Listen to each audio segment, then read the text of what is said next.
Saludo con afecto y admiración, como siempre, al doctor Fidencio Aguilar Víquez, a quien le deseo un feliz año, mucha salud, bendiciones. Creo que lo más importante es estar bien allá arriba, aquí adentro, con uno mismo y con los demás. No tantas cosas de dinero ni nada de eso, sino irnos por otro camino. Pero bueno, muchas gracias, Fidencio, muy amable. No, al contrario, Jesús Manuel, muchas gracias a ti. Igualmente, yo te deseo un año pues lleno de retos, resultados, bendiciones, mucha salud también También, sí. para ti y los tuyos. Y de vez en cuando, pues decir salud con algo también, no, Con no es algo, sí, malo. claro. Eso también es Leí verdad. con gran interés, como siempre lo hago, tus colaboraciones, las reproduzco también en el portal de los periodistas, me parecen un punto de vista totalmente ajeno al pensamiento periodístico y muy fundamentado en la investigación, en la filosofía, en el conocimiento de la verdad. Y en la última columna que escribiste hace unos días, Estado, Mercado y Sociedad, creo que es el nombre, creo, no estoy muy seguro, Y mercado y sociedad civil, Estado, mercado y sociedad civil. y Sociedad Civil.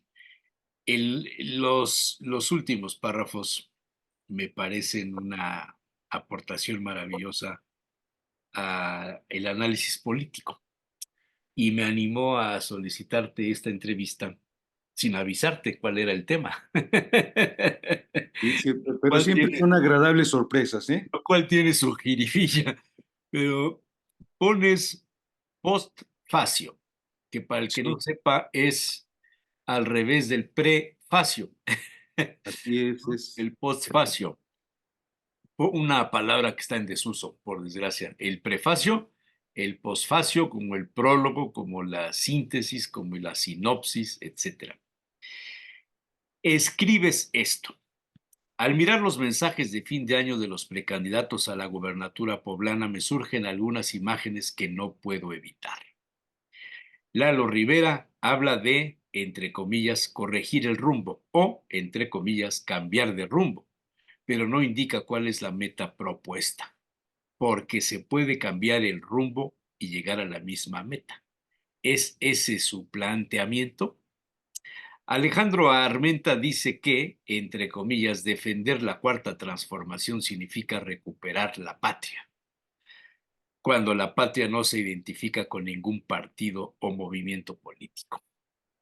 De Fer Morales y su frivolidad no vale la pena hablar. Yo firmaría este texto e invitaría a los columnistas a sumarse a la lista de firmas, porque creo que le diste el clavo a un tema que me parece central. No hay ideas, el discurso está perdido en el cajón de los olvidos. Ya no digo que las propuestas, porque las propuestas ya sabemos que ahorita por tiempos electorales la ley del INE y estas cosas te impiden pedir voto, hablar de propuesto, esto, pero es que yo veo esto como un diálogo de teatro de comicidad. Ni siquiera hay un albur, ni siquiera hay un doble sentido, ni siquiera hay una jiribilla, ni siquiera hay algo que te anime a ponerte a pensar en lo que te están diciendo. Esto de confundir a la patria con la cuarta transformación me parece tan bajo, me parece tan infantil como confundir a la patria con el PRI, con los colores del PRI, ¿no? Por el color de la bandera. Esto de cambiar de rumbo cuando no sabemos si el rumbo que llevamos está bien o ni siquiera tenemos rumbo. Por eso es que vamos a la deriva. Entonces, pues no sé, oye, pero es una muy buena reflexión, mi querido Fidencio. Bueno, primero que nada, agradezco, diríamos, esta lectura que haces, también a los lectores que lo han hecho. Creo que una opinión pública sin lectores sería imposible. Entonces, opinión publicada, pues, haciendo la distinción que hacen los técnicos. y eso te lo agradezco. Creo que como periodista, pues tú has dado seguimiento desde hace varias décadas a los acontecimientos locales. Y creo que también tienes un panorama, como quienes lo han hecho, un panorama de la historia política, diríamos, de la Puebla moderna y de la Puebla posmoderna. Y te habrás dado cuenta también cuando los discursos de quienes aspiran a dirigir un municipio o un estado o a algún cargo de elección popular, el discurso se puede apreciar qué tanto responde, por un lado, a la realidad social, política, económica, cultural, y qué tanto responde también a las necesidades de las sociedades a las que se está dirigiendo este discurso. En ese sentido, el discurso político es muy relevante, muy importante, porque es, como en todo acto humano, la palabra lo que significa el encuentro de los seres humanos con la realidad. En ese sentido es muy importante. Y esta percepción, digo, yo la planteé como un posfacio, como un colofón, en el sentido de la reflexión que venía yo señalando, la confusión que suele darse primero, por ejemplo, entre partido y Estado, luego entre Estado y nación, y luego el uso ideológico de esta terminología. Y a veces la incomprensión de lo que es el mercado y, sobre todo, la significación de para qué sirve el Estado y para qué sirve el mercado. Ese es el motivo de la reflexión. Ahora, es verdad que al ver los discursos de los precandidatos, que por cierto ayer terminaron su precampaña, Déjame dirigida. decir que estamos grabando el jueves 4 de enero, porque este programa pasará en la siguiente semana, pero Ah, ok. para que no se confunda el Ok. auditorio. Bueno, el recién culmen de las precampañas, pues ha llevado, diríamos, a los precandidatos a formular un discurso que sin duda los va a distinguir, se van a apropiar de él y eso los va a distinguir delante del electorado. En ese sentido es relevante el discurso. Particularmente yo me refería a los mensajes de fin de año, los mensajes de fin de año que A los videos que subieron en sus redes sociales. en sus redes, así es, ¿no? Entonces, por supuesto, no se agota allí el discurso, ni todo discurso, pero sí se han vuelto ya eslóganes o expresiones de campaña o aforismos de campaña, por así decirlo, y se han vuelto pues ya parte del discurso delante del electorado. Y en ese sentido, pues sí, el primer discurso que yo vi en una nota de e-consulta y de ahí a la cuenta de X, que es donde salieron estos mensajes, fue el de Lalo Rivera. Y este discurso y este eslogan de cambio de rumbo o de un nuevo rumbo eh, ha sido ya recurrente, pues prácticamente incluso como lema de campaña de la anterior eh, contienda por la presidencia municipal, que fue con la que ganó. Eh, entonces, corregir el rumbo o cambiar de rumbo, de hecho, una de las expresiones del mensaje era año nuevo, rumbo nuevo.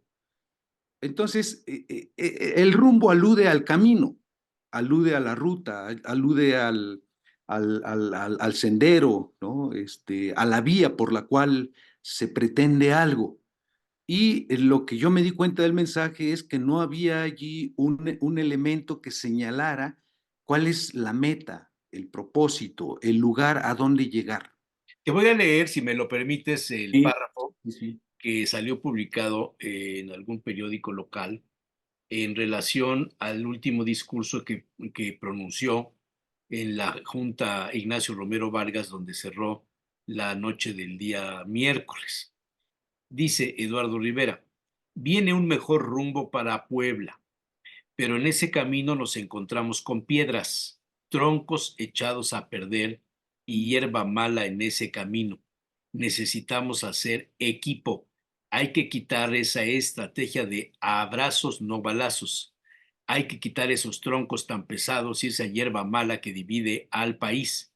Yo me voy a encargar de abrir el camino, que entre la democracia, los servicios de salud de calidad y la seguridad, para redondear el concepto de lo que estás diciendo. Sí, entonces, yo creo que es bueno señalar caminos, por supuesto, pero me parece ¿Sí? que es más relevante señalar las metas.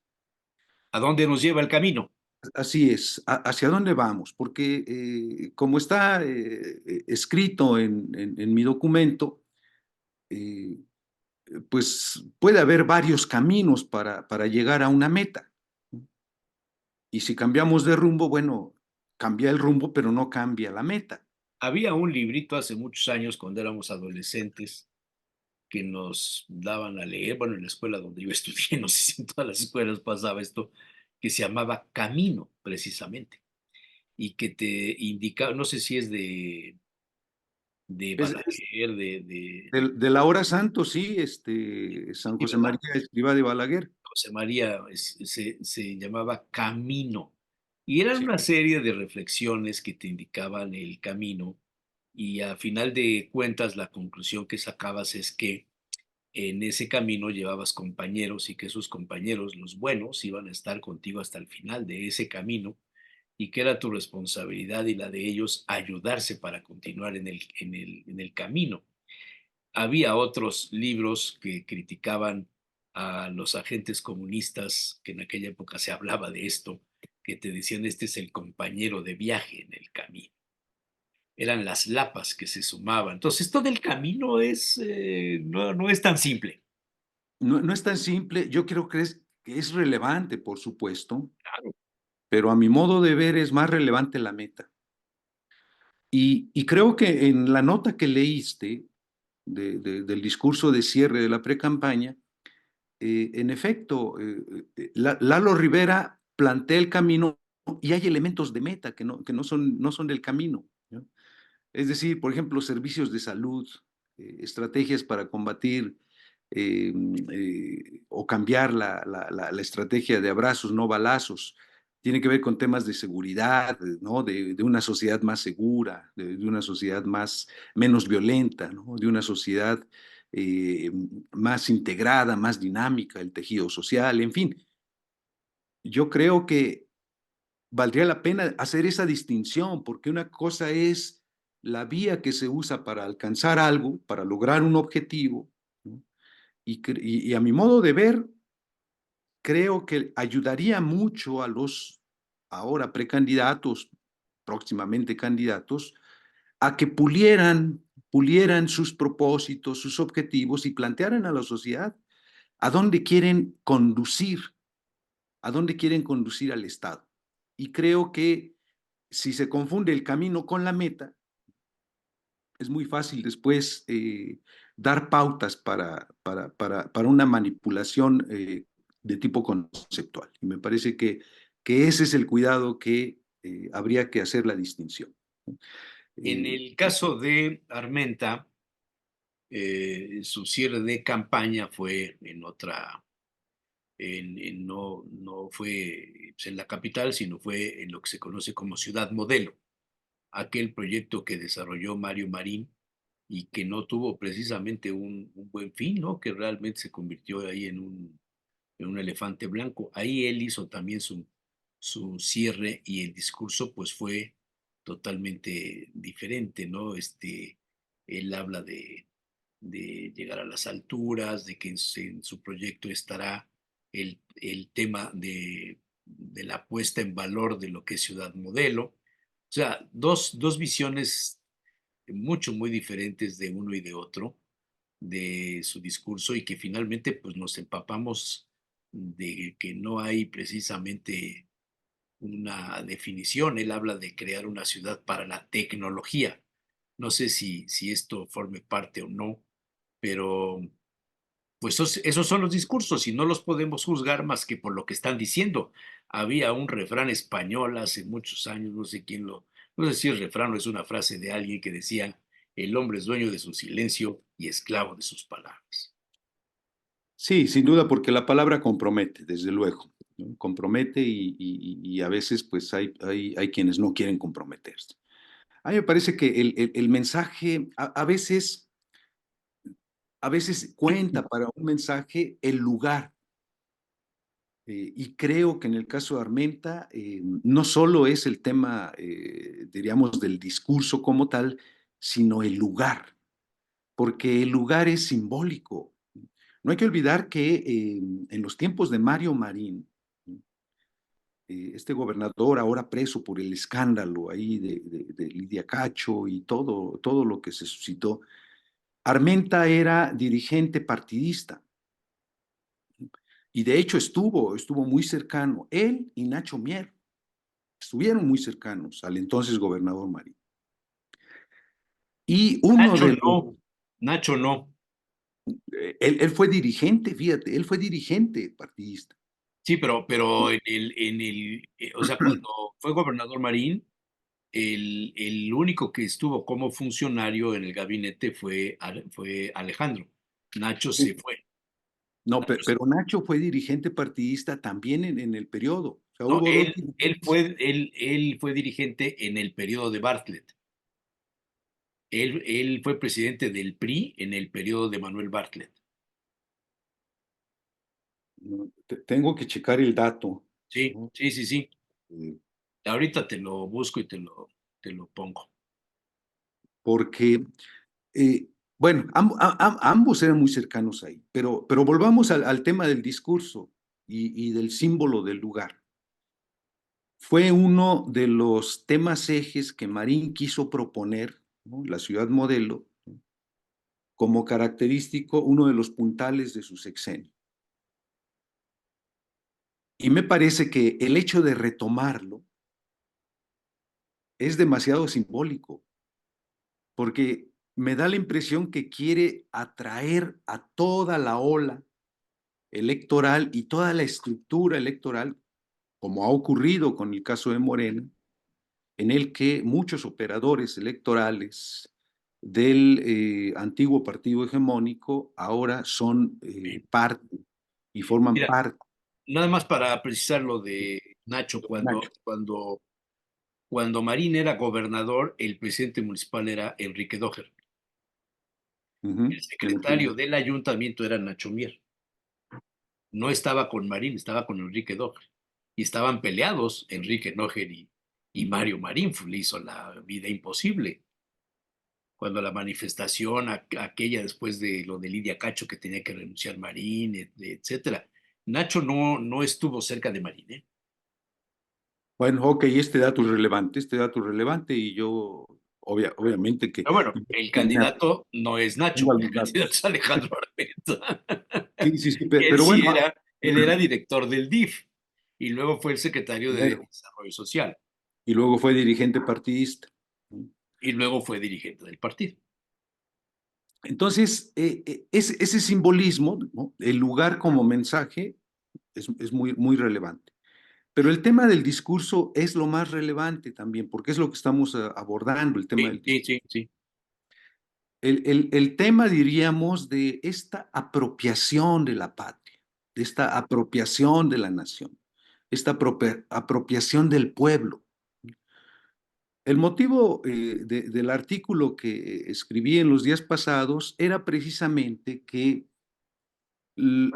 hay partidos políticos, movimientos políticos que primero al apropiarse del Estado también quieren apropiarse de la patria y de la nación. Entonces, ese es el discurso, por ejemplo, de los nacionalismos revolucionarios. En el siglo XX, particularmente tres, la Unión Soviética, China y México. Y eso lo vivimos durante 70 años, ¿no? Entonces, creo que eso es parte de la historia, pero hay que considerar la historia. Pero también lo vivimos no solo con los regímenes revolucionarios, totalitarios, también con los regímenes fascistas. Claro. claro. Vivimos con el fascismo italiano, con el nacionalsocialismo alemán, con los autoritarismos, totalitarismos de España, ¿no? La España franquista, Salazar en Portugal, etcétera. Entonces, ese intento de apropiarse del Estado y luego a partir del Estado, es decir, el poder político, apropiarse de la patria y de la nación y del pueblo y hablar en nombre del pueblo. Me parece que esas distinciones hay que hacerlas porque un partido político no puede apropiarse de la patria. La patria no es propiedad de ningún partido político y de ningún movimiento político. Y O creo sea, que eso está un siendo buen vulnerado. principio de diálogo en estos casos no es que se tiren tierra el uno al otro, sino las definiciones de lo que significa el Estado, la patria, la nación, la democracia. Así es. A mí me parece que y por eso mi planteamiento en ese texto fue que el Estado y el mercado tienen que servir a la sociedad civil, porque la sociedad civil sí es expresión plural del pueblo. Nadie puede apropiarse del pueblo.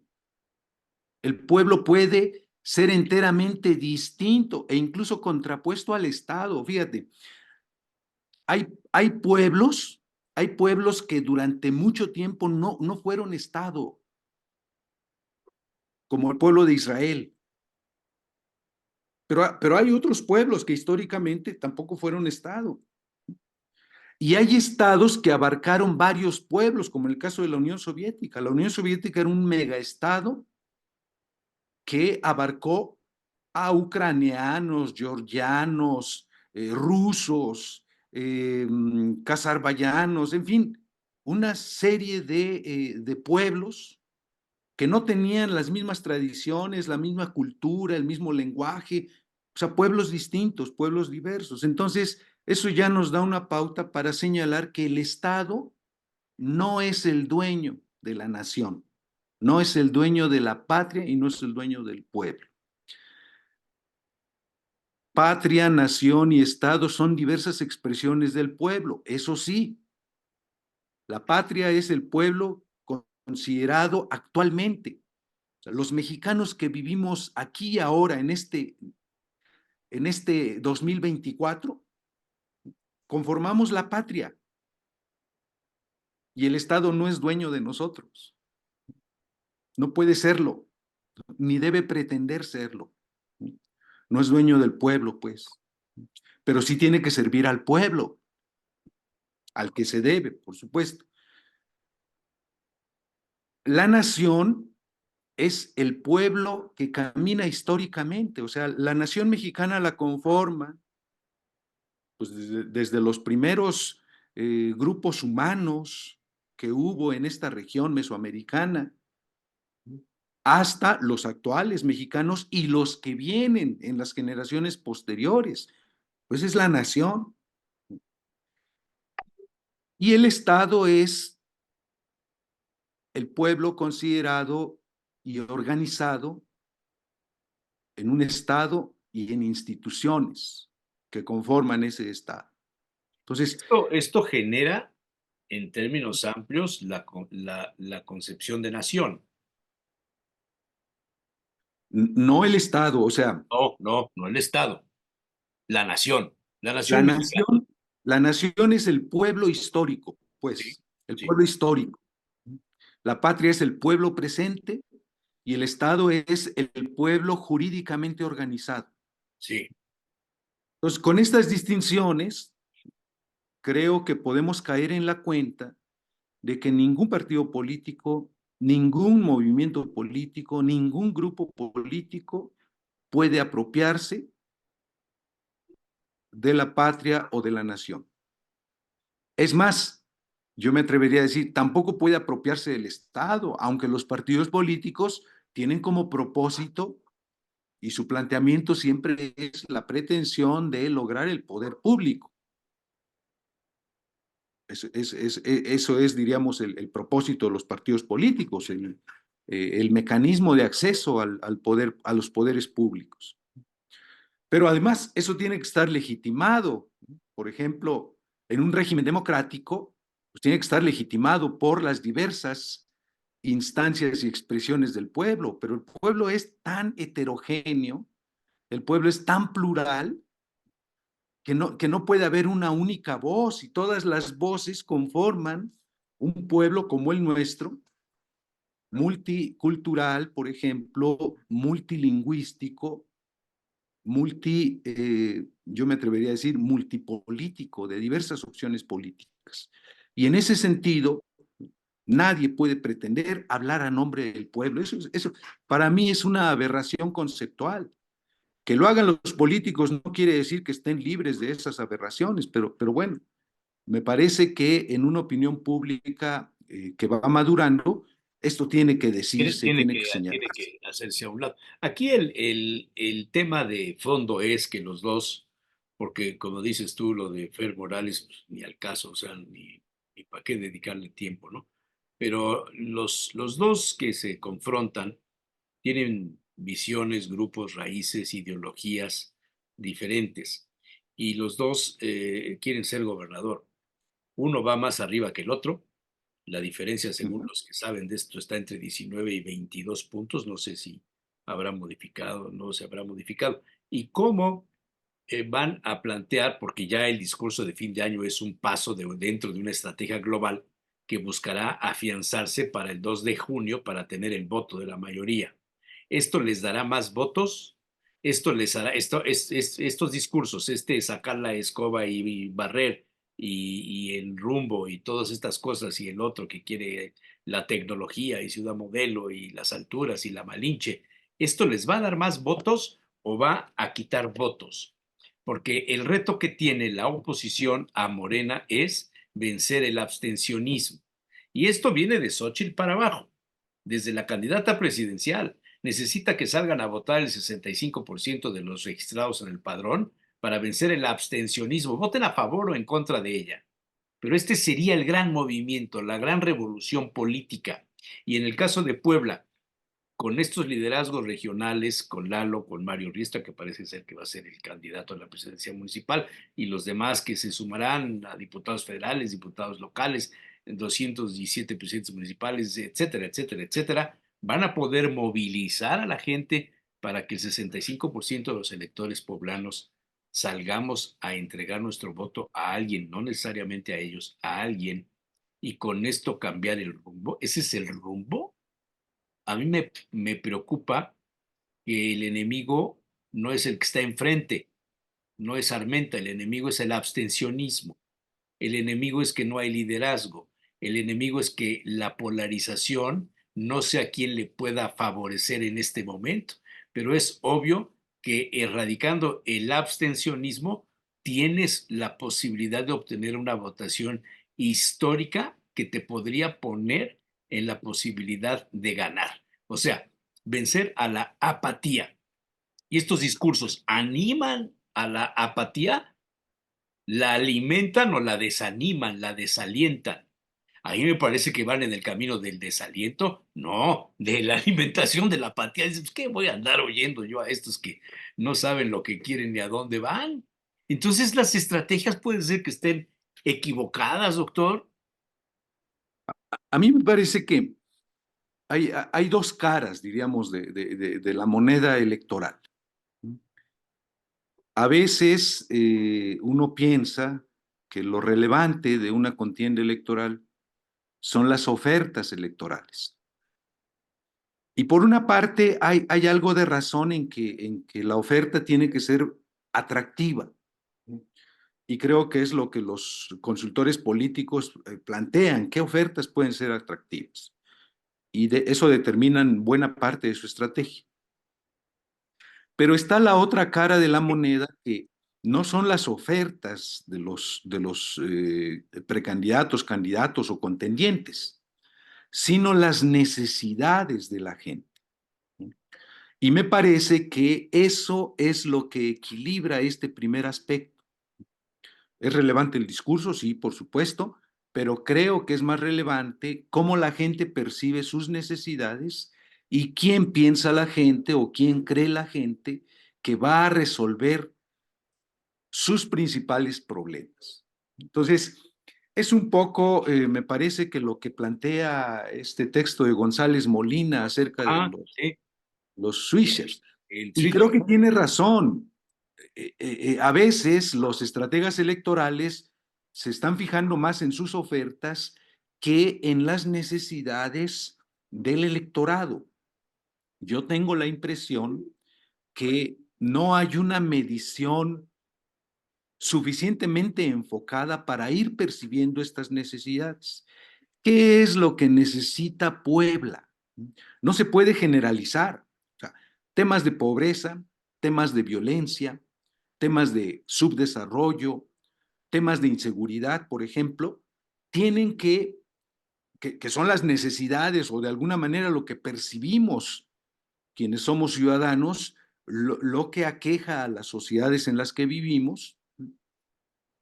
Eso es lo que puede detonar, a mi modo de ver, la participación o la inhibición.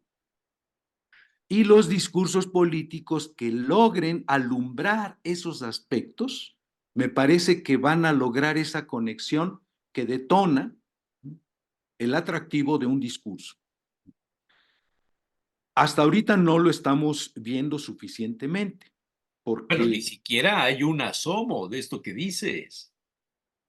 O sea, no sé si un candidato que se sube a un caballo, que habla con su perro, que viaja con su perro a un lado, que regala arbolitos, que se junta con los que fueron sus rivales, sus contrincantes, que hace que se reagrupen los que estaban disgregados en otros partidos políticos, tenga esta capacidad de ofrecerme la solución de la definición de una meta en el Estado. Y tampoco creo que un candidato que coma elotes en los puestos, que baile con una señorita, que la saque a bailar ahí en un jardín oyendo música norteña o aprendiendo pues, a hacer tamales, o sea, tenga esta capacidad para resolver el problema que yo necesito de un gobernante. Los estrategas creo que están enfocando, no digo ellos, o sea, yo no sé si Armenta y Rivera toman las decisiones de salir así, en mangas de camisa, en este rollo de pararte frente a un puesto como si fueras youtuber promoviendo la gastronomía regional de los mercados poblanos. ¿Es esto el político? ¿Esta es la persona que necesitamos? Ahí tienes el ejemplo de Milei en Argentina, que fue todo lo contrario de lo que los estrategas de mercadotecnia política, o sea, la gobernatura de Puebla no es un punto de venta de Coca-Cola o un Oxxo, ¿me explico?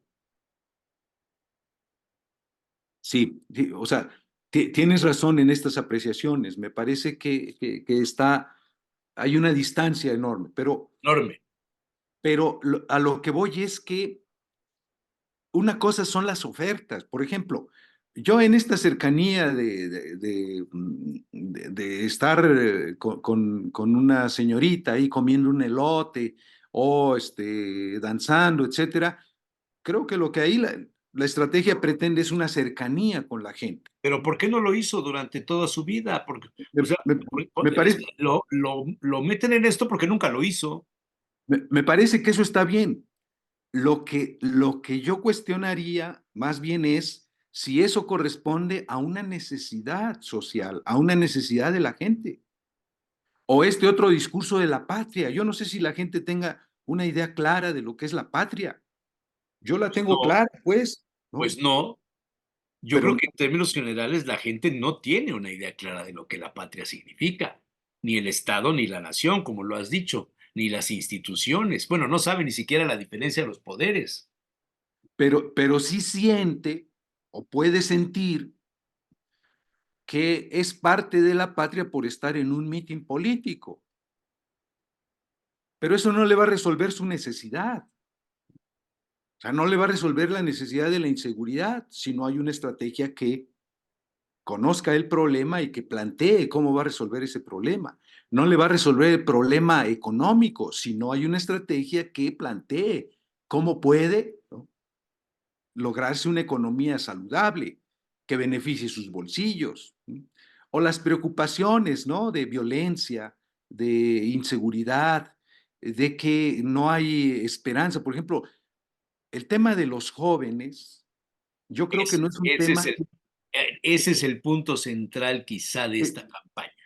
que se Conseguir está el voto de los planteando. jóvenes. Sí, sí. Los jóvenes en principio, y te digo, yo tengo hijos jóvenes y tengo alumnos jóvenes, no tienen futuro. O sea, ellos se dan cuenta, por ejemplo, nosotros podemos hablar de pensiones y de que ya ojalá nos retiremos y con algo que podamos allí sobrellevar la vida. Ellos se dan cuenta que ellos no van a tener pensiones. En ese sentido, no tienen futuro. Ellos gastan en la universidad lo que después en un trabajo no recuperan. Y eso también les quita esperanza. Entonces, ¿cómo los precandidatos o candidatos van a formular estrategias que puedan responder a esas necesidades? Y entonces alentar a los jóvenes a decir, pues sí, participa políticamente para que esto lo cambiemos, para que esto lo construyamos, para que lleguemos a estas metas que tú quieres. Y creo que eso es la otra parte, no de las ofertas políticas, sino de las demandas sociales. Y para mí, por eso es importante el tema de la sociedad civil. Si solo hablamos del Estado y el acceso al poder, si solo hablamos de las estrategias del mercado y de las necesidades del mercado e ignoramos la sociedad civil, yo creo que vamos a seguir en el mismo discurso político y sin soluciones reales de fondo y de largo alcance que puedan atender a estas necesidades de la sociedad. Ya. Ahora, el tema de la sociedad tampoco es homogéneo. O sea, hay sectores vulnerabilísimos en Puebla. Hay sectores de pobres, pero que de veras parece un milagro que estén sobreviviendo. En la Sierra Norte, en la Mixteca, aquí mismo en Puebla. Esas necesidades, si no hay un planteamiento social integral, no podemos hablar de desarrollo humano integral. ¿Cómo podríamos hablar de ciencia, tecnología, si una sociedad está empobrecida, está desgarrada, está violentada y no tiene esperanzas? Pues se me hace no solo una Sí, utopía. eso cabe, esta última frase, esta reflexión que has hecho en estos últimos instantes, respondería mucho al interés de generar en Ciudad Modelo una ciudad de la tecnología que va a beneficiar a Tlaxcala, porque Pero yo, Ciudad Modelo está más cerca de Tlaxcala que de Puebla. yo lo que estoy diciendo es que uno puede plantear modelos ideales, pero si no integras estos sectores sociales desgarrados, marginados, ¿cómo vas a lograr una ciudad modelo con sectores empobrecidos, con sectores vulnerables, con sectores que no tienen futuro?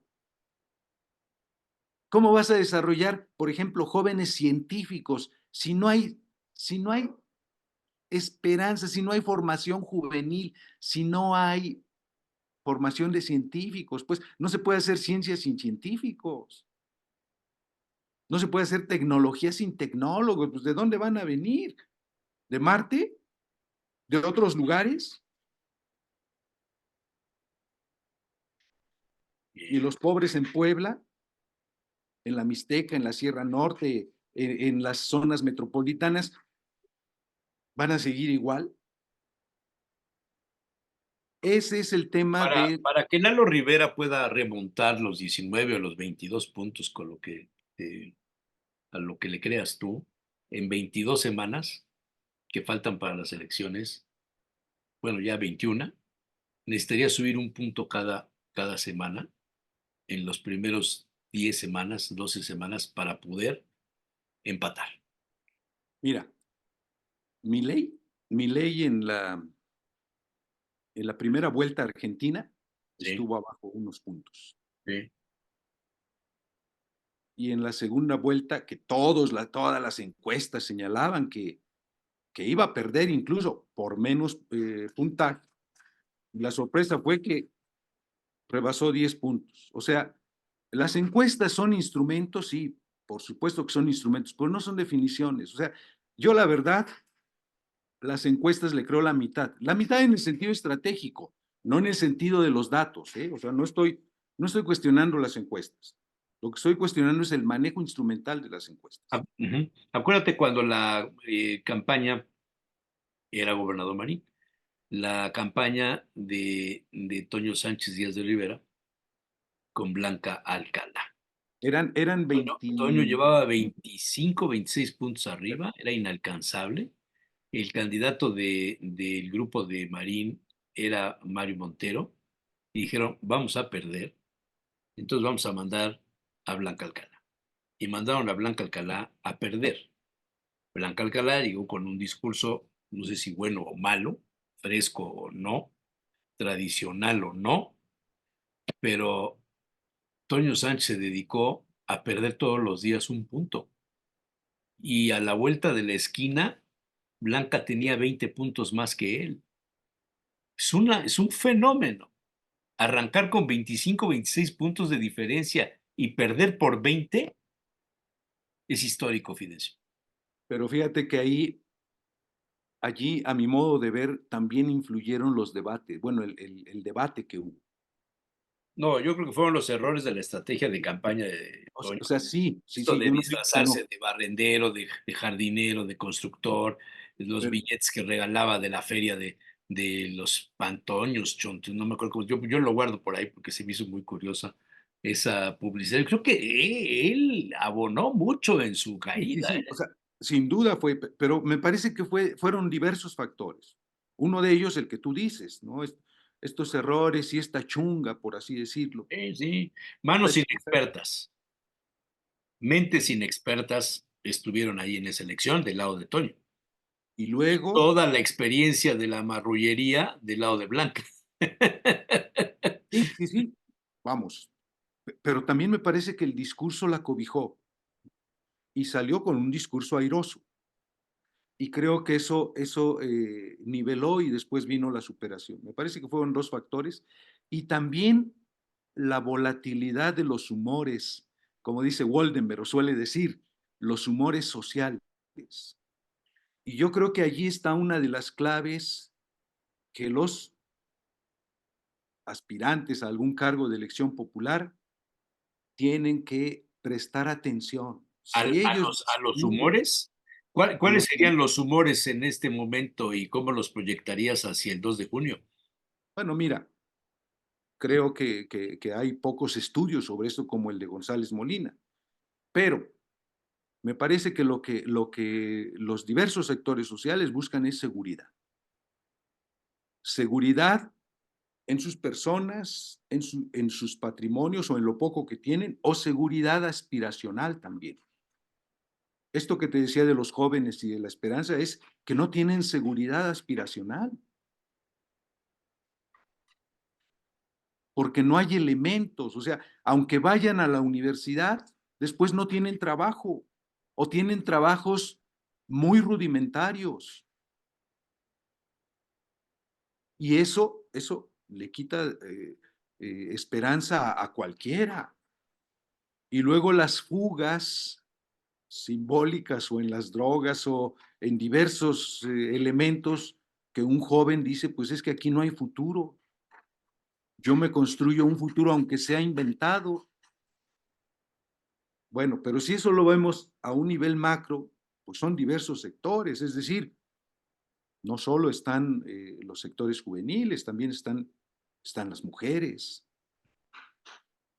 están los de la tercera edad, están los comerciantes, están los informales, están los profesionales, están los empresarios, en fin, todo esto forma un conglomerado que el discurso tiene que atender, cuando menos para decir, yo estoy aquí y pretendo resolver estos problemas.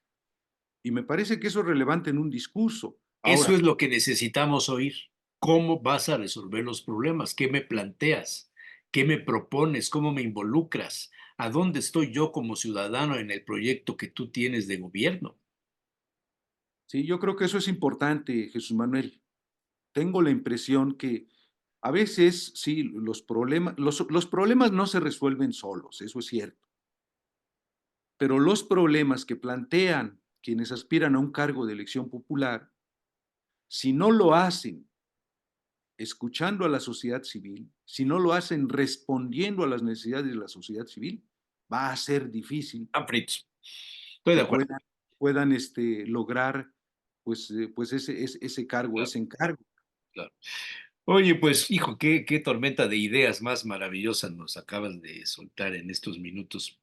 Sé que No, no, tienes no, chamba, que al estás contrario, ocupado. Jesús Manuel, Te ¿no? lo A mí me agradezco llama la mucho. atención el registro histórico que vas teniendo de esto, porque también es muy relevante, o sea, Hay que, cómo oye, podemos conocer a los es que yo aspirantes? ya cumplí 70 años, o sea, ya no Estás me cuesta el primer hervor, man. en plena edad de la sabiduría, Jesús Eso Manuel. me parece que los 70 es cuando empiezas a darte cuenta de lo que es bueno y lo que es malo. Y Oye, además decía, con el suficiente desapasionamiento, porque eh, pues, eh, Aristóteles decía, yo no sé si tú lo has leído, es broma, claro, pero Aristóteles decía que había tres tipos de amigos o de amistades. Uno que era el ocasional, el que ibas ahí cuando querías tener placer, la reunión, etcétera. Otro era el que sabía que tú tenías un éxito y se trepaba a tu amistad para conseguir ir en esa estela de éxitos. Y el otro, el que era el amigo verdadero, el amigo donde venía la concepción de la vida, la identidad de las ideas, de la mente, del cariño, del corazón, del apego, ese era el amigo para toda la vida. Y yo te lo agradezco porque tú eres un amigo para toda la vida, mi querido Fidencio. no, al contrario, yo te agradezco, Jesús Manuel, que tengas esta consideración. Sabes que te aprecio mucho y que reconozco también la labor que has hecho, ¿no? Como periodista, como este testigo histórico, y yo creo que eso es muy relevante. Los periodistas pues tienen una multifaceticidad y una de ellas pues es esta, ser testigos de la historia. Y me parece que tú lo has hecho con creces, pues. Bueno, pues ojalá y en estas 21 a 22 semanas que nos faltan, yo sé que cada semana es muy difícil para ti, pero que periódicamente me permitas molestarte y que nos dediques unos minutos a esta tormenta de ideas, mi querido Fidencio Aguilar No, Víquez. eso no, sí, con todo gusto, Jesús Manuel, hacemos coincidir las agendas y es relevante. Ahora, me gustaría hacer una última observación, si me lo Órale. permites, ¿no? Yo creo que tanto Lalo Rivera como Alejandro Armenta tienen una formación política, ¿no? Y yo creo que eso es importante. Eh, son políticos profesionales y creo que eso es relevante, es un punto a su favor. Creo que lo que resta para ellos y el reto para ellos es si son suficientemente sensibles, suficientemente capaces de lograr entender cuáles son las necesidades de la sociedad. Y me parece que eso les va a dar un derrotero impresionante a quien logre hacer eso. Está bien. Un Pues abrazo muy fuerte, feliz año, igualmente, Jesús Manuel, feliz año y nos vemos en la próxima. nos estaremos viendo. Te agradezco mucho. Buen Hasta día. luego. Los periodistas. Los periodistas. Eso es todo. Tenemos productor de lujo, oiga. No, no, bueno. Ay, Y en día sacacorcho. lunes, Es en día sábado. sacacorcho. Si alguien encuentra mi sacacorcho que sacamos la última vez, que es de escalerita, por favor dígame dónde está. Es una o maravilla ese. No sé dónde quedó, mano. Pero este tampoco es Por ahí malo. debe estar, debe estar. Ya está mal puesto, hombre. Ya sabes que en medio de todos los trebejos que tiene uno, esto es una maravilla que al rato nos va a explicar Víctor cómo se. Gracias a don Agustín Bravo. Perdón, buenas noches, ya ni saludé ni nada, feliz año. Es el primer programa que hacemos tete a tete en el 2024. Gracias a don Agus que nos mandó un vivanco Crianza 2017, es Rioja, por supuesto. El formato de la botella es diferente a todas las botellas de Rioja, Víctor. Esto fíjate que es algo extraordinario, que es un diseño de la propia bodega, porque normalmente la botella es como ¿no? Pero La bordaleza característica. la bordaleza. Esto es un diseño diferente en el cual lo vuelve todavía Más atractivo. más atractivo y con un costo adicional. Ah, claro, porque la botella debe ser...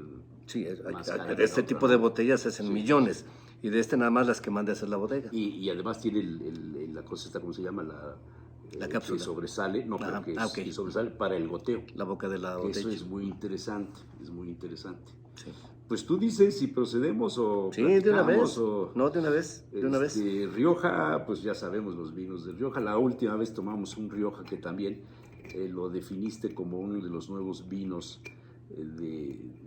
no de autor, pero sí que buscan quitarle la tradición de los sabores fuertes y del concepto que se tenía de un vino de Rioja, que era un vino poderoso, un vino de paladares exigentes, y están haciendo ahora otras cosas para animar a los nuevos consumidores. Me imagino que Vivanco, incluso por la etiqueta, perseguiría algo así, ¿no? Animar a los nuevos consumidores.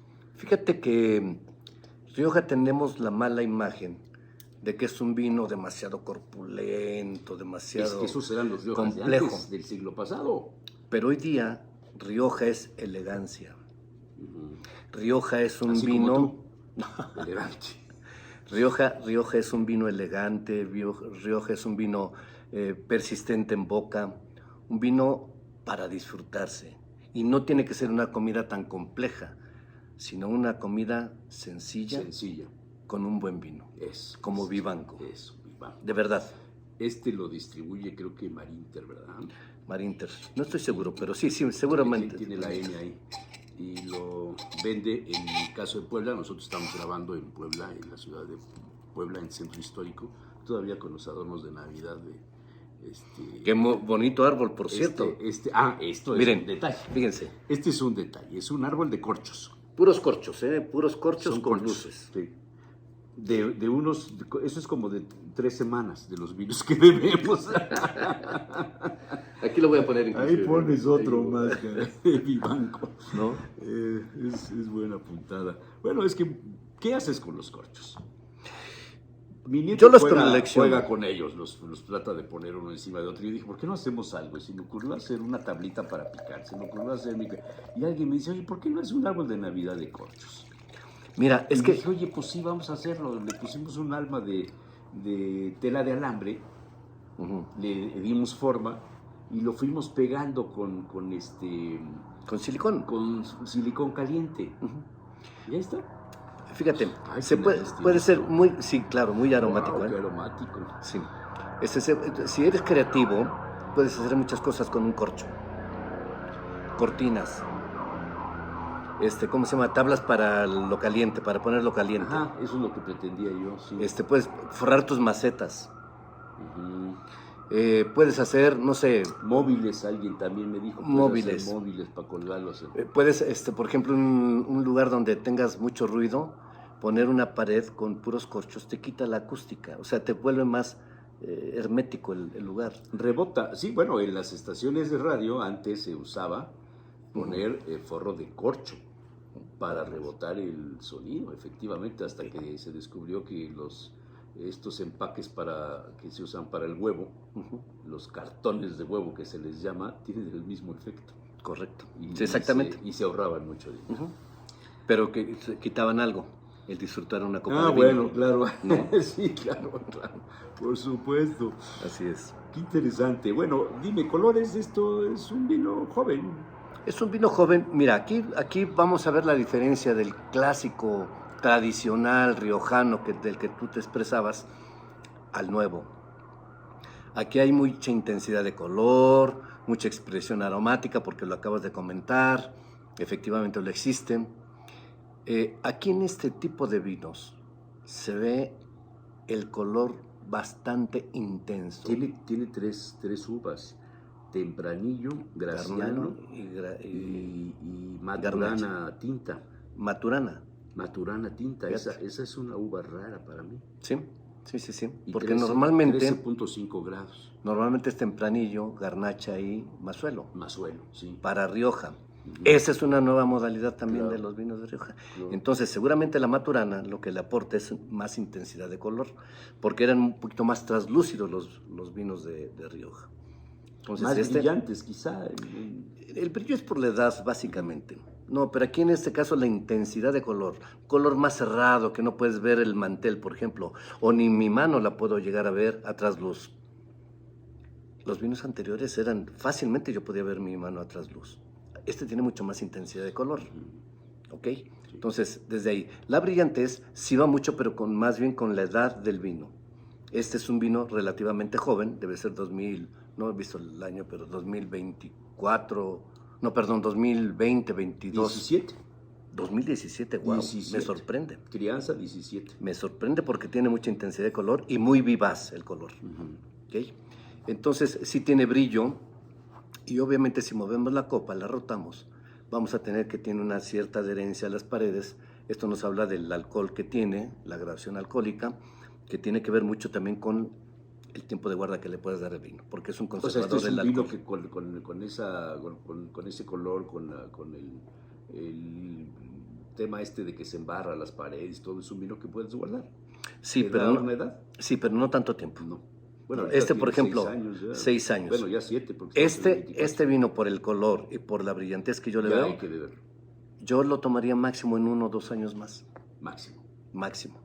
Pero ya está listo para tomar. Seguramente, no lo he probado, pero seguramente ya está listo para tomar por la parte aromática que empezamos a descubrir, ¿no? Correcto. Ven, esa es una nota muy clara de la Tempranillo o de la Graciano. La Maturana es difícil encontrar un vino riojano con esta uva, pero ¿Y un vino varietal?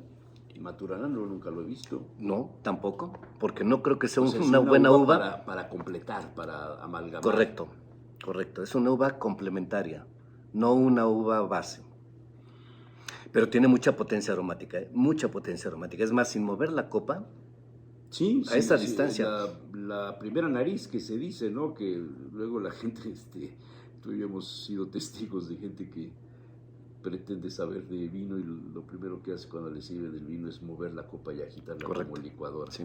Y dices, no, a ver, espérate, la primera nariz es esto, cuando el vino Correcto. está Lo recién sirves. servido, Sí. esa nariz que te da te define muchas cosas. Después ya le metes aire, ya le metes el oxígeno y entonces te va a dar otras cosas. Sí, ¿sabes por qué? Porque cuando tú lo sirves, imagínate que dentro de la copa de vino, dentro del líquido que está en la copa, que es el vino, hay esferas diminutas, que esa es la parte aromática.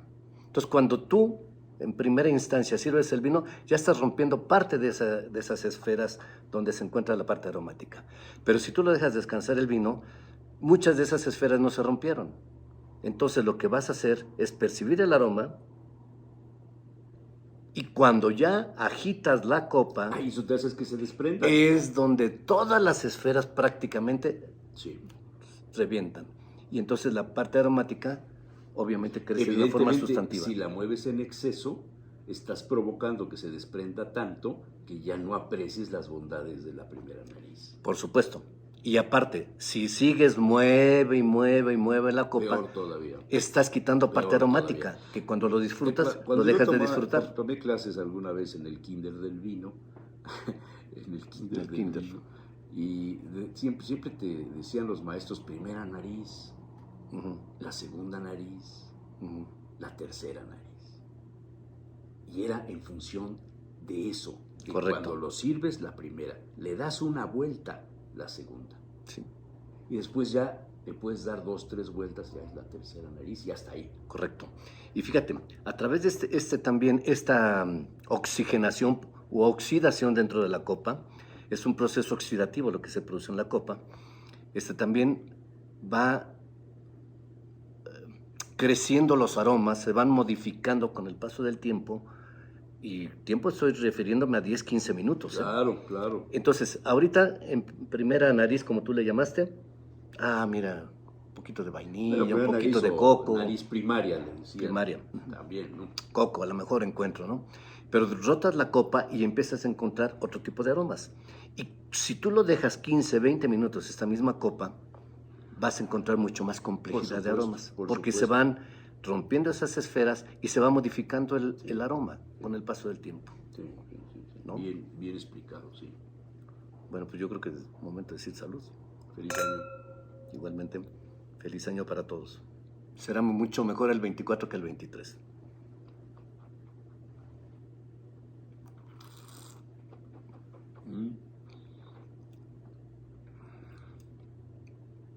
Si me lo das en una cata ciega, juraría que no es Rioja.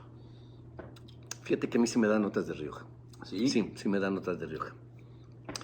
A ver, sí, aunque se modifica un poco con la maturana, pero la maturana debe tener Yo le encuentro una porción muy pequeñita. ¿No?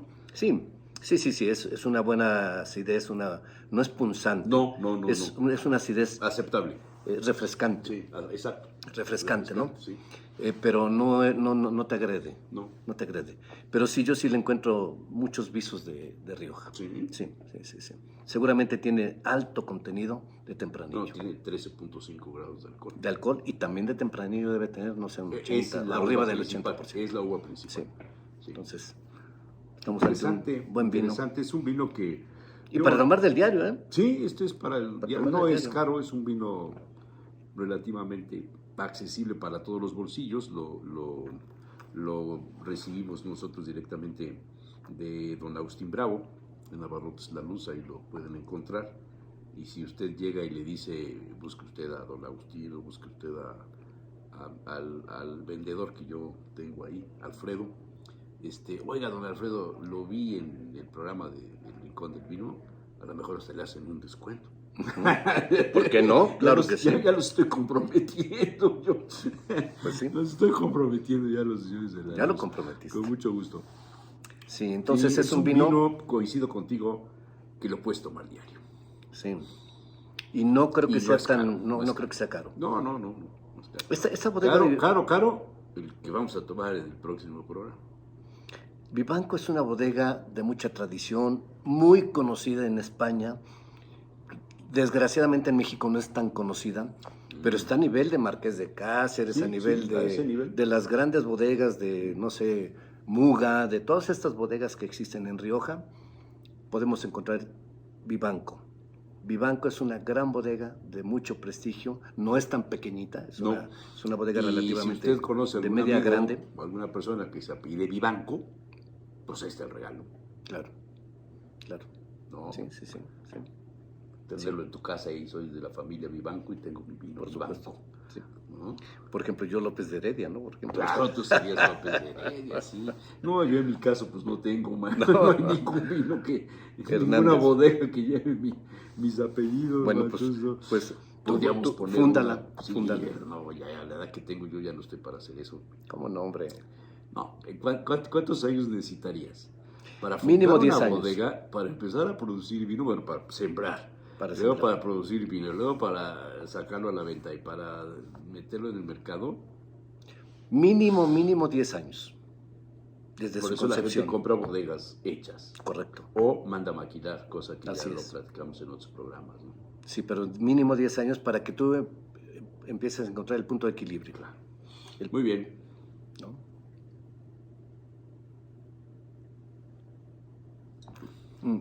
Aceptable. Y este es un crianza, ¿no? Con nota sobresaliente por ser crianza, claro. Ahora, como habíamos comentado en varios programas, el crianza, en Rioja existen 3 niveles. Crianza, reserva y gran reserva. Y gran reserva. En este caso, ¿qué nos dice un crianza?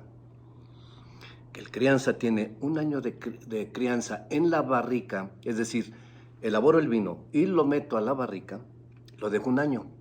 Saco de la barrica el vino, lo pongo en la botella, lo embotello, lo dejo acostado en la bodega.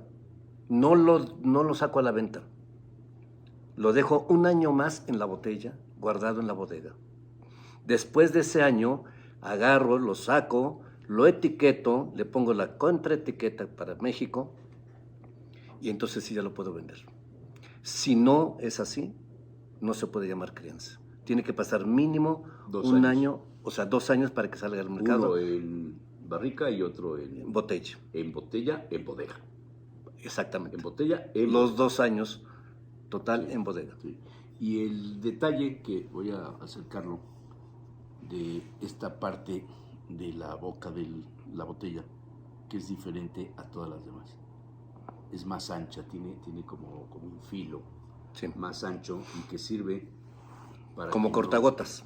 para que no gotee el vino. Ujú. Efectivamente. Facilita el servir el vino. Antes había unos aparatitos que te ponían aquí. Siguen existiendo. Todavía y se los metían, había plateados, dorados y de porcelana y de plata y de oro y de quién sabe qué tantas cosas, y esos eran para que el vino no goteara, porque siempre decían que un vino cuando escurría la gota y manchaba la etiqueta, echaba a perder la visión del vino. A mí me vale para 2 cosas. Pero Por supuesto, no pasa nada si mancha tu mantel. Bueno, claro. A ver, es mentira que el vino no se quita en una camisa o que el supuesto vino que no se sí, quita en un hombre, mantel. con agua. Por supuesto que sí se quita. con hombre. agua, claro. O inclusive, si es un mantel blanco, con cloro. Sí, Agua y sí, cloro. sí. Si es de otro color ya no, ¿verdad? Porque Ya ya no, no sí, aplica claro. el cloro. Pero, Con agua y jabón. Lo dejas Agua y remojar, jabón, le agua y pones jabón. bicarbonato. correcto. ¿Ya?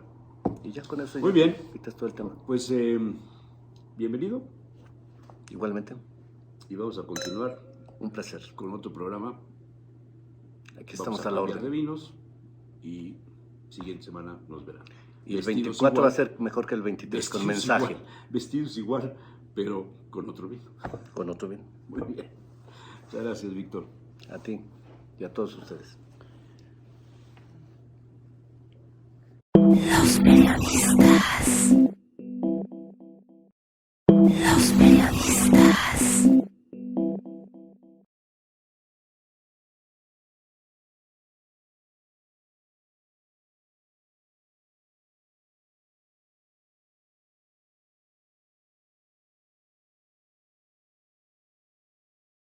Bienvenidos en Primera Plana, un programa de Radio Francia Internacional y de France 24. Primer programa de este año 2024, un año eminentemente electoral en todo el planeta. Hoy nos vamos a fijar en los procesos electorales de 2024 en América Latina. Para ello nos acompañan 3 invitados en este estudio, que ya les presento. Jimena Reyes, directora para las Américas de la Federación Internacional por los Derechos Humanos, la FIDH. Bienvenida. Hola, gracias por la invitación. Jules Girardet es encargado de misión para Centroamérica de la ONG CSFD Terre Solidaire. Bienvenido. Muchas gracias. Y Paula Osorio, politóloga especialista en Venezuela. Bienvenida. Buenos días.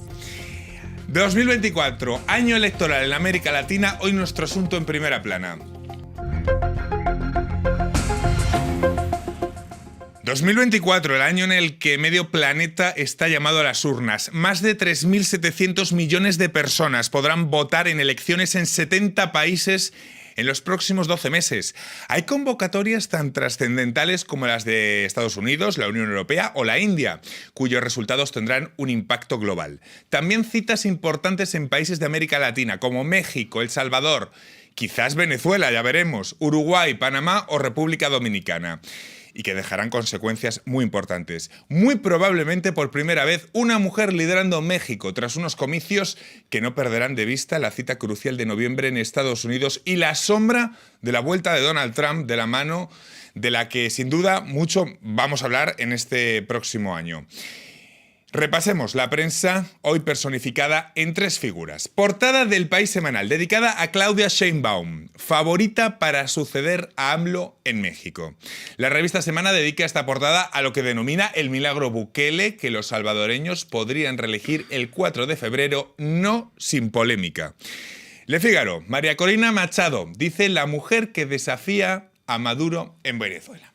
Bueno, medio planeta llamado a las urnas en 2024. Jimena, no sé si podemos decir que el orden mundial puede reescribirse con sobre todo con esa posibilidad de regreso de Donald Trump como factor quizá más determinante, ¿no? Sí, efectivamente, dentro de todas estas elecciones, seguramente la de Trump sea una de las más importantes, esperando que no sea electo, porque aquí no es una cuestión de republicanos, demócratas, sino un riesgo de entrar en una época racista, discriminatoria y tal vez dictatorial en Estados Unidos, con una posible llegada de Trump. Entonces vamos a ver qué decide en algún punto la Corte Suprema sobre la posibilidad de que Trump se presente, y vamos a ver qué pasa en toda América Latina, ¿no? Porque pues obviamente México también son unas elecciones centrales para el continente y para los equilibrios entre países con un eje más progresista, y también países como Argentina que acaban de entrar en zonas turbias. Luego veremos, porque además son elecciones conectadas, ¿no? De lo que pasa en México, pero no hay que no pierde de vista lo que vaya a pasar después en Estados Unidos, y además temas como la migración están completamente relacionados. Está previsto que 6 países de América Latina celebren elecciones presidenciales durante 2024. Primera cita de este ciclo, 4 de febrero en El Salvador. Bukele es acusado por sus críticos de haber concentrado el poder del Estado en su figura, controlando la justicia y de violar derechos humanos para aplastar a las pandillas que sembran el terror en el país. Pero esto es justo lo que le ha convertido en uno de los presidentes más populares del mundo. Jules, el ejemplo de Bukele nos pone ante el espejo del dilema cuando las democracias flaquean y los ciudadanos buscan otras recetas. Sí, la situación en El Salvador es muy compleja. Una realidad es que los salvadoreños miden la democracia con la capacidad de las instituciones de mejorar su vida. Y lo que pasó en los 30 últimos años de democracia no han sido capaces de mejorar en nada, en términos de pobreza, de violencia, de marginalización. Y ahora, con la política de mano dura, de guerra contra las pandillas de Bukele, sí hay unos logros de recuperar territorios que eran dominadas por las pandillas y de tener un mejoramiento en términos de seguridad. Entonces, es cierto que Bukele es súper popular. Las diferentes encuestas mostraron que tiene una índice de aprobación súper alta, y todo indica, todo orienta que va a ser de nuevo reelegido, lo que es bastante polémico porque según la Constitución no tiene derecho de presentar de nuevo, pero como él tiene control del poder judicial, legislativo, ejecutivo, el Consejo Supremo aprobó su nueva candidatura. Entonces, probablemente va a ser reelegido. Lo que no se sabe todavía es cuál va a ser el costo a largo plazo de esa política dura, en términos de no hay contrapeso institucional, no hay libertad de asociación, hay menos libertad de expresión y de prensa, hay restricción de derechos civiles. Entonces, con más de 70.000 personas encarceladas desde más de 2 años. Porque no hay que olvidarse que no estamos en un estado de derecho, está suspendido. Estamos en un estado de excepción, donde democracia como tal, en nuestros ojos, a veces de europeos, nos parece un poco extraño. Entonces, toda la parte invisible de esa política dura no la podemos ver. Y a largo plazo, yo creo que significa un declive democrático peligroso para la región.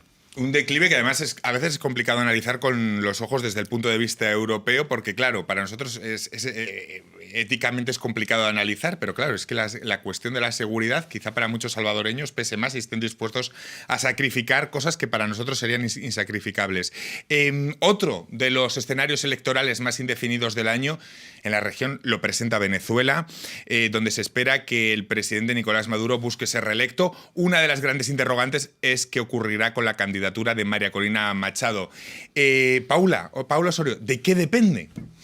Depende de la voluntad de una dictadura de llamar o no a elecciones. Yo creo que esa voluntad, depende simplemente del hecho de saber si Maduro va a buscar, digamos, por parte de la comunidad internacional, de volver a tener esa aprobación, porque a Maduro no le gusta ser llamado dictador, pero eso es lo que es.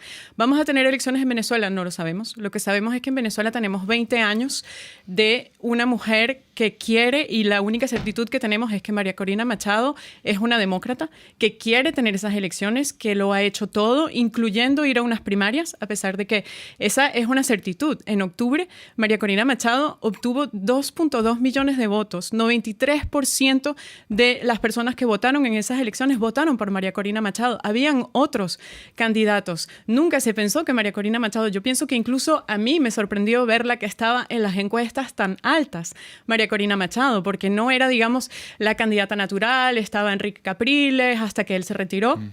Y María Corina tiene hoy el apoyo del pueblo para poder presentarse a elecciones. ¿Habrán elecciones en Venezuela? No lo sé, no lo creo. De todos modos, lo que sí podemos saber es que María Corina quiere ir a elecciones y que el tiempo del chavismo probablemente se ha acabado. Luego te quiero preguntar sobre la diferencia entre María Corina Machado y otros candidatos de la oposición que ha habido en el pasado, como Juan Guaidó o como Enrique Capriles, y también la cuestión del Esequibo, de cómo puede influir en esta cita electoral, si la hay. De las pocas certitudes que tenemos en este año 2024 electoral en Latinoamérica es que México pasará a estar liderado por una mujer, por primera vez. Jimena, ¿quién es Claudia Sheinbaum? Que parte como gran favorito. Podemos hablar luego también de la candidata de la oposición. Pero Claudia Sheinbaum, cuéntanos, ¿quién es? Sí, pues primero que todo es la alcaldesa Baguastase de Ciudad de México, ¿no? Pero pues también se conoció y creció al lado de López Obrador, estando en su gabinete, en la alcaldía y también encargándose de temas medioambientales, porque es una científica, y esto tal vez hace la gran diferencia con AMLO, el hecho de que tiene una personalidad mucho más rigurosa, seguramente menos populista, menos estigmatizadora, como lo ha sido AMLO, que ha sido uno de los grandes defectos del mandato de AMLO, de López Obrador. Ahora, bien, en términos de lo que va a pasar y de lo que está defendiendo como candidata, pues obviamente se está inscribiendo en la continuidad de lo que llaman la cuarta transformación. Y entonces, pues este tema de la lucha contra la pobreza, que efectivamente ha tenido resultados, y una política económica de buscar megaproyectos como puede ser el Tren Maya, que tiene muchas críticas de la sociedad civil en términos de derechos humanos, pero la gran problemática que todavía ella no ha abordado es la problemática de la crisis de derechos humanos, el tema de la inseguridad en México. México, desde mi organización, lo consideramos el país con la peor situación en términos de derecho a la vida. Tenemos 110,000 desapariciones forzadas, más de 4,000 fosas comunes que se han encontrado, más de 50,000 cuerpos. Este año otra vez más de 30,000 asesinatos. Y frente a eso, la política de abrazos, no balazos, o de militarización de AMLO no ha dado resultados. Entonces, ahí yo creo que el debate va a hacerse mucho en torno a esta temática, porque la presencia del crimen organizado en todo el territorio y la violencia que despliega continuamente es algo obviamente que afecta a todos los mexicanos. Ya ven, vamos saltando de país en país para intentar retratar realidades distintas. En el caso de El Salvador, Bukele podría ser el primer líder latinoamericano en lograr la reelección personal o de su partido en el gobierno durante 2024, algo extraordinario en los últimos tiempos para la región, porque ha habido muchos opositores que son los que se han hecho con el poder. Precisamente hablando de oposición, Jules, me gustaría preguntarte, ¿quién ejerce ahora mismo en El Salvador de contrapoder o de crítica hacia el poder? ¿Dónde está? ¿Dónde lo podríamos situar? No, muy buena pregunta. La verdad es que, bueno, si uno mira el panorama a nivel latinoamericano, de las 19 elecciones, solamente 2 fueron ganados por el mandato en el poder. Salvo Nicaragua, que es una farsa electoral, claro, no hay que mencionarlo, y Paraguay.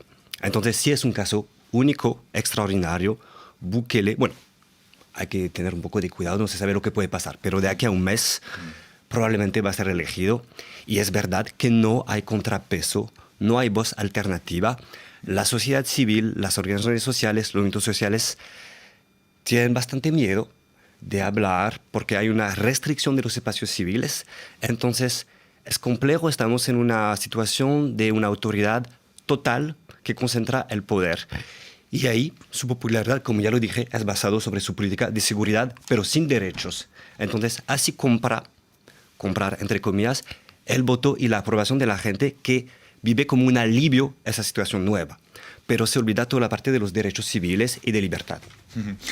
En unos instantes le voy a preguntar también a Paula sobre el tema del Esequibo, del que tanto hemos hablado en los últimos tiempos y cómo puede influir en un eventual proceso electoral en Venezuela, pero también de cosas que nos deja 2023 o arrastres electorales que se van a proyectar en 2024, por ejemplo, la figura de Milei o el caso de Guatemala. De ello hablamos a vuelta de pausa. Hasta ahora. Enlace. Del Cono Sur a Norteamérica, de los Andes a Centroamérica. Una cita semanal con los temas más importantes de los países del continente americano, presentada por los corresponsales de France 24. Enlace en France 24 y france24.com. En france24.com, siga nuestra transmisión en vivo. Encuentre toda la información que necesita. Noticias en directo las 24 horas del día y en 4 idiomas. Infórmese sobre los temas que le interesan. ¿Busca la actualidad o la repetición de una emisión? Conéctese. A un clic, la información internacional en directo. Liberté, égalité, actualité. Primer programa de 2024 y lo que estamos trazando es un poco el mapa electoral que nos plantea este 2024 en América Latina. Lo hacemos con Jimena Reyes, directora para las Américas de la Federación Internacional para los Derechos Humanos, la FIDH, con Jules Girardet, encargado de la misión para Centroamérica de la ONG SSFD Terre Solidaire, y con la politóloga Paula Osorio. Estábamos hablando antes de irnos a publicidad también de Venezuela, porque el régimen de Maduro, si lo recuerdan, convocó en diciembre a un referendo no vinculante para reafirmar la soberanía venezolana sobre el Esequibo, un territorio reclamado a Guyana. Paula, ¿qué impacto creen que este capítulo podría tener en este año electoral en Venezuela? ¿Puede entrar en juego el Esequibo en campaña? ¿Es una jugada... no sé cómo decirlo? Es una muy buena jugada. Es por una parte muy del buena gobierno jugada. de Maduro, ¿no? De parte de Maduro, desde el 2004. Astuta. Muy astuta. Desde el 2004, el chavismo había establecido que el Esequibo no era una cuestión de política internacional. Se había sacado como tema de discusión. María Corina Machado siempre, cuando ella era diputada, incluso fue en misión para afirmar, siempre lo ha afirmado, que el Esequibo es venezolano. Y justamente María Corina, que arrasa en las primarias, como lo decíamos antes, en octubre del 2023 y en diciembre del 2023, aparte, por supuesto, intereses económicos con respecto a las nuevas explotaciones y los nuevos descubrimientos de los yacimientos petroleros estratégicos que hay en el Esequibo, en esa zona de reclamación, se dice Maduro, pues, puedo ir a buscar eso que es estratégicamente electoral por, digamos, los votos de María Corina. 2, con respecto a los intereses económicos que tengo ahí. Y 3, es una manera también de presionar a Estados Unidos, porque es el backyard, o sea, el patio trasero de los Estados Unidos, sí, ya con, digamos, la complejidad estratégica y geopolítica que hay en este momento en el mundo, con tantas guerras, con tantos conflictos como Gaza, como Ucrania. Si aparte Maduro va realmente a militarizar esta zona, Estados Unidos estaría muy preocupado y sería también un tema con respecto a la campaña que hay en Estados Unidos. Y solo por decir un punto con respecto a por qué para Estados Unidos Venezuela es un tema tan importante, es porque Venezuela, la situación ha estado tan mala desde hace tanto tiempo que los migrantes clandestinos en Estados Unidos que llegan son casi la mitad de los migrantes clandestinos que llegan a Estados Unidos. En Texas tenemos los albergues de refugiados que están llenos de venezolanos y la administración Biden ha cambiado la política con respecto a Trump. Yo no estoy aquí para posicionarme con respecto a lo que sucede en Estados Unidos, pero Biden envía a los aviones llenos de refugiados venezolanos sin papeles, sin ningún tipo de remordimiento de conciencia, a pesar de que en Venezuela la gente no tiene seguridad alimentaria, la gente no tiene seguridad simplemente porque la situación en Venezuela es muy mala. Entonces pienso que esos son 3 elementos estratégicos y el Esequibo es una estrategia para Maduro. Venimos de un año 2023 que acabó en América Latina con la llegada al poder del ultra Milei en Argentina. No sé si los ecos de esta decisión también van a estar presentes en el inicio del año, porque vemos que hay cosas de 2023 electoralmente que sí que van a estar presentes en el inicio de este 2024. Otro caso es el de Guatemala, ¿no? Con el presidente electo Bernardo Arévalo, que asumirá el 14 de enero el poder en el país centroamericano en medio de enormes expectativas ante el cambio profundo que busca impulsar y tras casi medio año denunciando un golpe de Estado en su contra. Jimena. Sí. lo que pasó en Guatemala fue una tentativa de golpe de Estado judicial con Consuelo Porras, la fiscal general, que trató de invalidar las elecciones, pese a que todos los observadores internacionales dijeron que estas elecciones eran válidas. Entonces estamos todos esperando el 14 de enero a ver si efectivamente se va a dar ese traspaso de poder. Con algo de esperanzas, porque recientemente la Corte de Constitucionalidad le dio el espaldarazo y reconoció pues la validez de estas elecciones, y entonces pues se espera que el Poder Ejecutivo efectivamente permita que llegue al poder este nuevo presidente. Pero quería comentar algo sobre Venezuela, si me permites, rápidamente.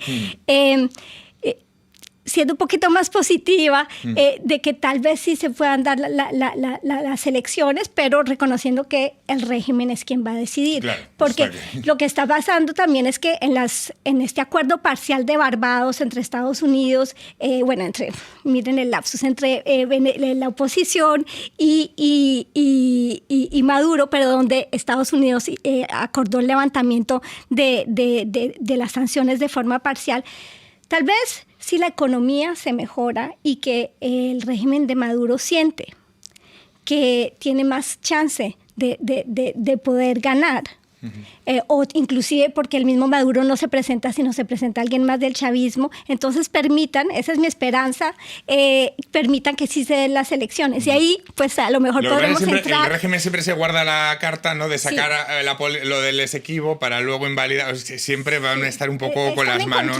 Están en control, no hay duda. Bueno, volviendo al caso de México, aquí el oficialismo es quien tiene más posibilidades para continuar. No sé, ¿en qué se diferencia Sheinbaum de AMLO y en qué toma diferencias? Sheinbaum tiene un perfil más tecnocrática, para decirlo así. No tiene ese carisma que tiene AMLO, que viene más de la parte populista, que tiene una base electoral desde los sectores más populares de la sociedad. Así que hay una cierta diferencia. Lo que vamos a ver que... Por cierto, habrá una continuidad en las políticas públicas. Ella lo dijo, no es una copia de AMLO, pero sigue los mismos principios. Lo que vamos a ver... a Xochitl Gálvez, la candidata de la oposición, que eso también llama mucho la atención, de una oposición que junta, recordemos, derecha, izquierda, que junta todo, para entender que a veces homologar las cosas es bastante complicado. ¿No le dan ninguna opción o lo tiene bastante complicado? Pues por ahora las encuestas muestran una ventaja grandísima de parte de Morena, entonces de Sheinbaum. Vamos a ver en 6 meses. Quedan 6 meses. Quedan 6 meses, de acuerdo. Mucho puede pasar. Por lo menos hay fecha de elección, lo cual no es seguro en Venezuela. Una diferencia, yo creo, sería la relación con la sociedad civil, con los movimientos sociales, porque siempre AMLO tuvo esa, digamos, esa paradoja de ser apoyado por sectores populares de sociedad civil, pero siendo súper crítico contra las personas que tienen críticas, incluso críticas que quieren construir algo y no lo se ve muy bien. Así yo creo que Sheinbaum tiene que cambiar un poco ese chip, esa forma de ser con sectores populares de la sociedad. Sí. Es que era indignante la actitud de AMLO. Es que hay que recordar que México son más de un centenar de defensores de derechos humanos asesinados, más de 50 periodistas. Entonces no es lo mismo en todos los países, en un país como México con estas cifras, estigmatizar al periodista, estigmatizar a la sociedad civil y a la defensa de los derechos humanos. Ahí realmente había toda una dimensión populista que hizo, que creó una gran tensión con la sociedad civil. Él estigmatizó a los movimientos sociales, a los colectivos feministas, a las familiares de desaparecidos, etcétera, etcétera. Entonces, en términos de derechos humanos, de sociedad civil, es un gran desafío y va a ver cuál será la relación con Sheinbaum, si es que ella es elegida. Muchas veces, volviendo al caso de Venezuela, se ha criticado también la falta de unidad, la falta de organización de la oposición. ¿En qué se diferencia María Corina Machado de otros casos en el pasado, de otros opositores como Guaidó o el caso de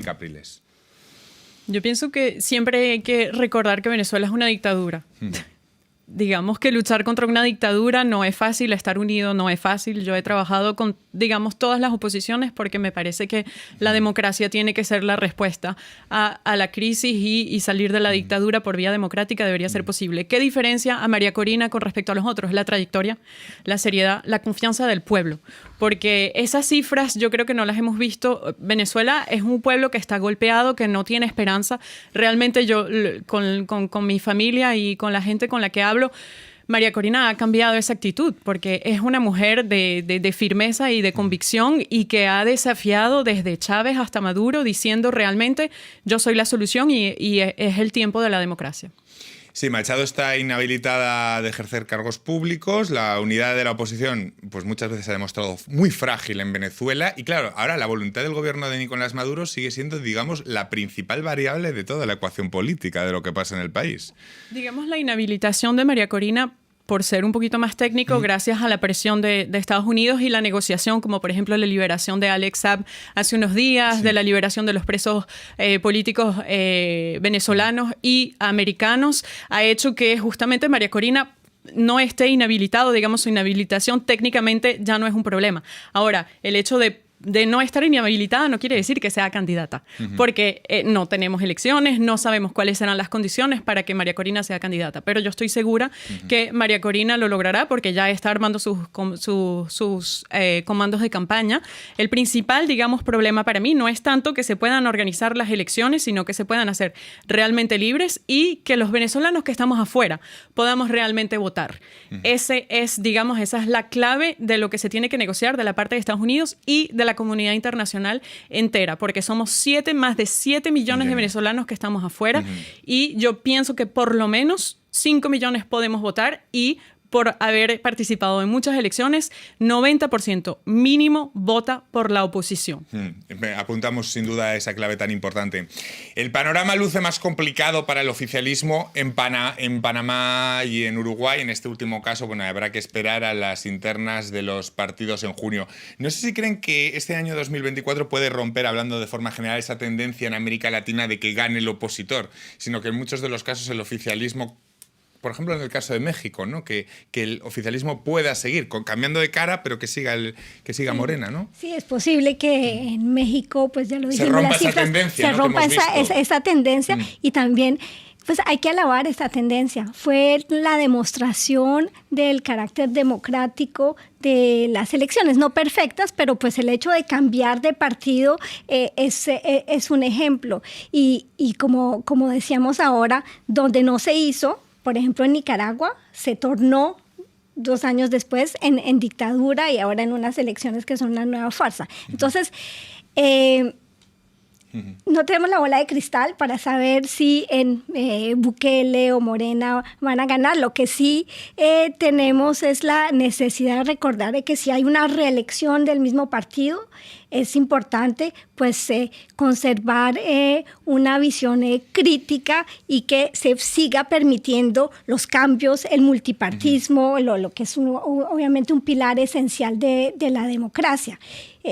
Comparado a otras elecciones también, los debates que se dan en Europa se dan un poco menos en América Latina sobre la desinformación, pero también es una de las grandes, sí, también es una de las grandes líneas que tocará estar vigilando en todas estas elecciones, ¿no? Todas estas falsas noticias que circulan y que pueden cambiar el juego. Porque lo de la ola de derechas y de izquierdas, que yo no sé si ya no se habla tanto, ya es más la ola opositora, no sé si en qué términos. No, es interesante porque en los años 2000 hablamos justamente de la ola izquierdista. Después, a medianos de 2010, de la ola de derecha. Y de nuevo, la ola de izquierda. Yo creo que el escenario es un poco más complejo que eso. Lo que vemos en los votos es que la gente está descontenta y siempre hay el voto de castigo, de forma sistemática.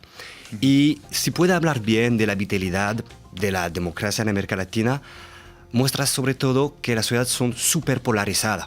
Con el auge del populismo de extrema derecha, con sociedades súper divididas, con un descontento permanente de la gente. Entonces, me quedo sin tiempo para más. Muchísimas gracias, Jules, Jimena, Paula. Ha sido un placer y a todos ustedes les esperamos aquí hasta la próxima semana en Primera Plana. Gracias. Muchas gracias. Gracias.